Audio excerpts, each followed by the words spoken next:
Il est considéré comme un collaborateur soumis de puissance coloniale par certains.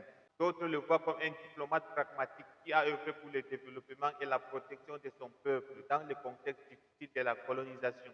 C'est l'histoire de Charles Atangana, né à Tangananchama, fils d'Atangana et Somba et une certaine Etundi Ngono, né vers 1883 à Volier près de Yaoundé. Alors orphelin de père dès son jeune âge, il fut confié au major allemand Hans Dominique par son oncle à l'âge de 6 ans. Les Allemands l'ont donc baptisé Karl Otto Friedrich Matthias et l'ont inscrit à l'école catholique de la mission de Père Palotin de Kribi.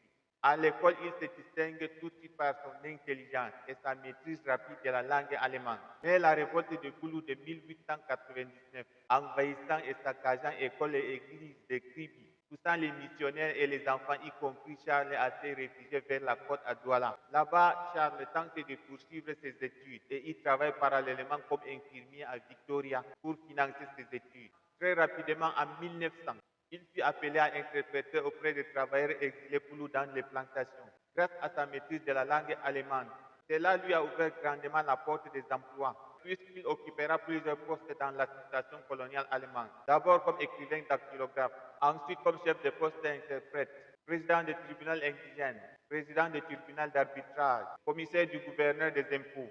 Il renseigne également les Allemands et mène des pourparlers auprès des chefs traditionnels et participe aussi à la fondation des postes militaires dans des zones qui sont devenues plus tard des villes sur l'ensemble du territoire camerounais.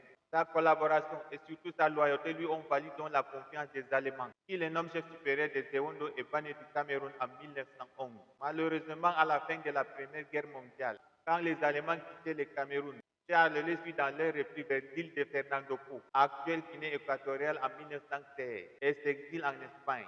Des années après, et en bon diplomate, il est autorisé à rentrer de son exil au Cameroun en 1920, après avoir plaidé sa cause aux Français, mais reste à résidence surveillée à Tchang avec sa famille. La France reconnaîtra plus tard son influence incontestable, malgré son passé pro-allemand, et lui rend son trône de chef supérieur en 1921.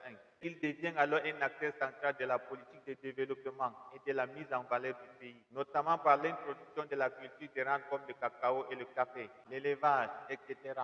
Charles Atangana Diama meurt en 1943, laissant un héritage de développement et de la modernisation du Cameroun. Et son histoire est encore célébrée. Merci d'avoir suivi et à bientôt pour une nouvelle page de l'histoire.